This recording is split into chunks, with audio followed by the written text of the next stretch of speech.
आपके धन को शेयर मार्केट से कई गुना बढ़ाने के लिए हमारे वीडियो देखें और चैनल को सब्सक्राइब करें, वीडियो को लाइक करें और अपने दोस्तों और रिश्तेदारों के साथ शेयर करें।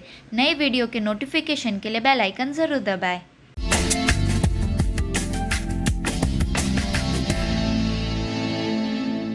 नमस्कार, एफ&ओ की पाठशाला में आपका स्वागत है। मैं हूं मानसी दवे और वायदा बाजार की एबीसीडी में मार्जिन्स का चैप्टर हमें पढ़ा रहे हैं जी बिजनेस के मैनेजिंग एडिटर अनिल सिंघवी जी।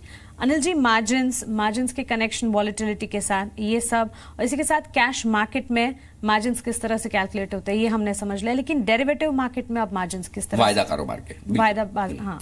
तो कैश में आपने देखा 3 तरह के मार्जिन्स होते हैं जी, है ना। वार मार्जिन और एक्सट्रीम लॉस मार्जिन और mark to market loss margin, ये 3 है। एफ&ओ में 2 तरह की होते हैं। अभी आपको ये लग सकता है कि अरे एफ&ओ में तो रिस्क ज्यादा होती है, उतार चढ़ाव ज्यादा होता है, तो मार्जिन ज्यादा होने चाहिए, लेकिन वो 2 ही ऐसे है ना, पूरा कवर कर लेते हैं। अच्छा, पहला मार्जिन है जिसको इनिशियल मार्जिन बोलते हैं, या आम बोलचाल की भाषा में स्पेन मार्जिन भी बोलते हैं। स्पेन मार्जिन, हाँ, SPAN। स्पेन मतलब standard portfolio analysis of risk. ठीक है, ठीक है। अब क्या होता है, देखिए, ये कैलकुलेट कैसे किया जाता है ये समझना चाहिए। कोई भी ट्रेड आपने किया वायदा कारोबार में, कोई स्टॉक का फ्यूचर खरीदा बेचा, कोई ऑप्शन में खरीदारी बिकवाली की, या कोई इंडेक्स का फ्यूचर खरीदा बेचा, तो 16 तरह के अलग अलग कॉम्बिनेशन बनते हैं। अच्छा, वो कंप्यूटर कैलकुलेट करता है, आपके हमारे बस की बात मुझे करना नहीं है, करना भी नहीं। अरे नहीं, बिल्कुल आप करेंगे तो सौदा ही नहीं। चला अगली क्लास इसमें। ना, इसलिए मैं उसको कॉम्प्लिकेटेड किए बगैर ये बताता हूँ कि उस 16 तरह के जो अलग अलग तरीके हैं कैलकुलेट करने के, उसमें से सबसे ज्यादा जो रिस्की तरीका है उसके बेसिस पे मार्जिन कैलकुलेट किया जाता है। उसे आप इनिशियल मार्जिन या फिर स्पेन मार्जिन बोलते हैं। ठीक है, ठीक है।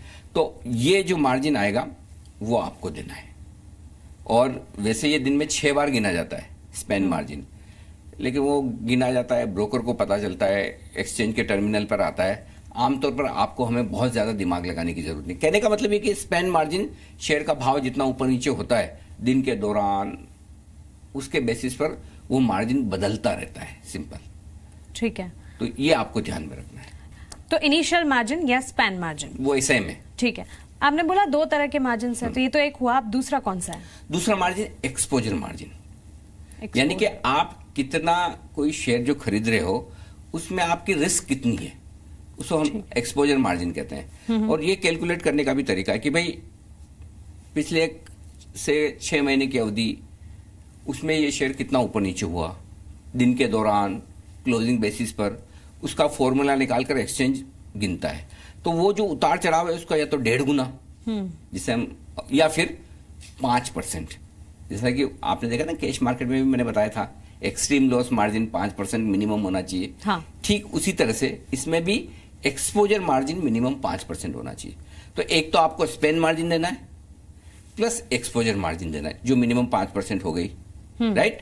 तो ये 2 मार्जिन आपको देने ही देने। ठीक है, ये स्टॉक के लिए 5% है। इंडेक्स के लिए थोड़ा कम है, क्योंकि इंडेक्स तो रोज इतना ऊपर नीचे नहीं होता ना। निफ्टी कभी कभार 2-3% ऊपर नीचे हो गया तो हो गया, बाकी कितना, आधा 1% हो गया तो बड़ी बात है।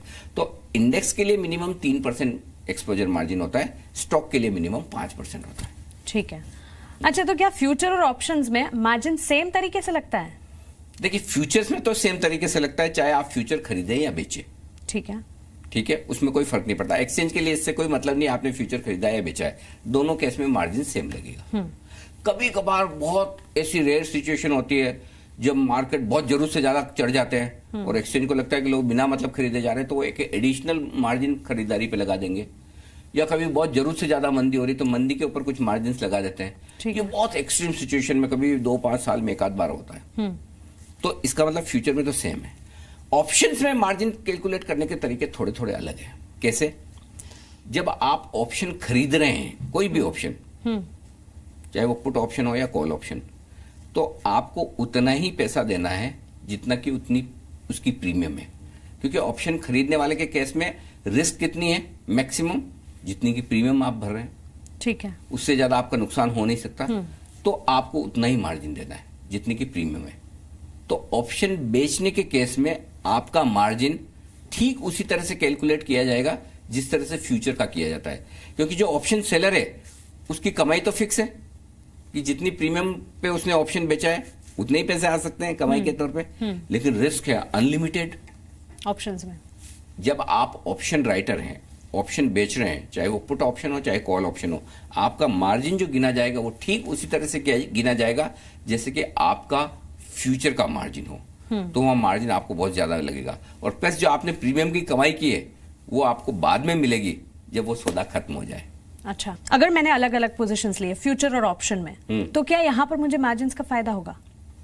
आपको मार्जिन का फायदा एक ही सिचुएशन में हो सकता है कि अगर आपने फ्यूचर और ऑप्शन में एक ही एसेट में किया है, एक ही स्टॉक में किया है या एक ही इंडेक्स में किया है, तो हो सकता है आपको मार्जिन की रिक्वायरमेंट कम हो। सपोज आपने फ्यूचर तो खरीदा है रिलायंस का, शॉर्ट किया है निफ्टी, तो आपको कोई फायदा नहीं मिलेगा। पहली बात तो अगर आपको फायदा तभी मिलेगा, मार्जिन में कमी तभी हो सकती है जब आपने एक ही स्टॉक या एक ही इंडेक्स का फ्यूचर और ऑप्शन ट्रेड किया हो और उन दोनों को मिलाकर अगर आपकी कोई रिस्क कम हो रही हो।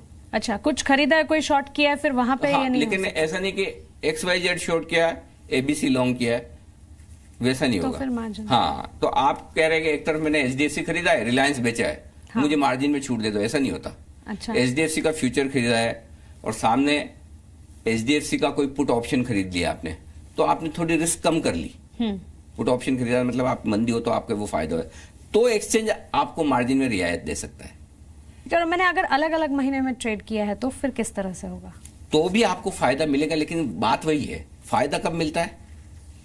सेम स्टॉक होना चाहिए या सेम इंडेक्स होना चाहिए। फर्ज करें आपने अगस्त महीने का खरीदा है और सितंबर महीने का बेचा है, तो आपको मार्जिन में फायदा मिल जाएगा। अगर आपने अगस्त का HDFC लिमिटेड खरीदा हुआ है, सितंबर का बेचा हुआ है, या अगस्त का निफ्टी खरीदा हुआ है, सितंबर का बेचा हुआ है, तब तो ठीक। आप ये कहेंगे मैंने अगस्त का रिलायंस खरीदा है, सितंबर का HDFC का बेचा है, कोई फायदा नहीं मिलेगा। अनिल जी, पिछले कुछ क्लासेस में हमने बैन वाले शेयर समझे थे, वो चैप्टर जो स्टॉक FNO बैन में जाते हैं। हाँ, तो उनमें फिर मार्जिन कैसे कैलकुलेट होते हैं? तो स्टॉक जैसे जैसे बैन में जाने की प्रोसेस में जाता है ना, स्टॉक का मार्जिन बढ़ते जाता है। कौन सा मार्जिन? Exposure margin. अभी एक्सपोजर मार्जिन मिनिमम 5% है किसी भी स्टॉक में। अब दो तरीके से देखिए, एक तो एक्सचेंज ने कुछ ऐसे शेयरों की लिस्ट बना रखी है जिनके बारे में उन्हें लगता है कि नहीं ये तो बड़े वोलेटाइल टाइप के हैं, कभी भी बैन में आते जाते रहते हैं, तो इनमें पहले ही मार्जिन ज्यादा लगा दो। तो उसमें उन्होंने फिक्स 15% और एक्स्ट्रा मार्जिन कर रखा है, 15-16% के आसपास। वो 15% मार्जिन लेते हैं और ये स्टॉक 15-16 शेयरों की लिस्ट है। ठीक है, तो उनमें 15% एडिशनल एक्सपोजर मार्जिन लगेगा ही लगेगा, यानी कि 5% तो लगना ही है, 15% और, यानी कि जैसे आप ट्रेड करते हैं स्पेन मार्जिन प्लस 20% ये आपका एक्सपोजर मार्जिन हो गया। 20, 15 और 5। 15 और 5 ये तो हो गया। ये कुछ इस वक्त 15-16 शेयरों की लिस्ट है। दूसरा आ जाइए, जो शेयर बैन में जा रहे हैं या बैन में है, तो बैन में अगर कोई शेयर है तो जितना एक्सपोजर मार्जिन है उसका 3 गुना और, यानी 5% अगर है तो 15% और। अगर यही एक्सपोजर मार्जिन 8% है तो 24% और, यानी कि 3 गुना मार्जिन और एडिशनल देना पड़ेगा आपको। तो अगर 5% है तो 15% और, यानी कि 20% तक। लेकिन इसमें अलग अलग रेंज है, जैसे 60% तक अगर लिमिट बनी हुई है, मार्केट वाइड पोजीशन लिमिट है, थोड़ा कैलकुलेशन करने में मुश्किल है, लेकिन आसान भाषा में समझने के लिए कि वो कम पोजीशन है, तो उसमें जितना एक्सपोजर मार्जिन लगना है उतना ही लगेगा। लेकिन यही अगर आप समझिए 70 से 75% की रेंज में हो गई तो 50% एक्स्ट्रा मार्जिन, यही 95% तक के आसपास पहुंच गई तो 3 गुना मार्जिन, यानी कि 5% एक्सपोजर मार्जिन है तो 15% और दे दीजिए, टोटल 20% लगेगा। तो कुल मिलाकर समझने की बात है कि जितना ज्यादा स्टॉक वोलेटाइल है, जितना ज्यादा बैन में जाने के करीब है या बैन में है, तो आपको ज्यादा मार्जिन देना पड़ेगा। कुछ एक्सचेंज ने लिस्ट बना रखी शेयरों की जो वो मानते हैं कि वोलेटाइल ज्यादा है, उसमें सीधा 20% एक्सपोजर मार्जिन मिनिमम देना पड़ेगा। इससे ज्यादा ही होगा, कम नहीं होगा। अच्छा, ताकि उन शेयरों में ट्रेड करते वक्त लोग सावधान रहें कि आप ज्यादा मार्जिन रखकर ही ट्रेड करें। ये एक्सचेंज का इरादा, ताकि लोगों की सेफ्टी रहे वायदा कारोबार में ट्रेड करते वक्त, और जिनके पास पैसा है पूरा जेब में वही ट्रेड करें। ठीक है, तो चलिए, ये तो थी मार्जिन की क्लास। उम्मीद करती हूँ इससे अच्छे से आप समझ पाएं, और आगे धीरे धीरे अब हम ऑप्शंस की तरफ बढ़ रहे हैं। इसके लिए आपको हमारे साथ ही जुड़े रहना होगा। बने रहें हमारे साथ। नमस्कार।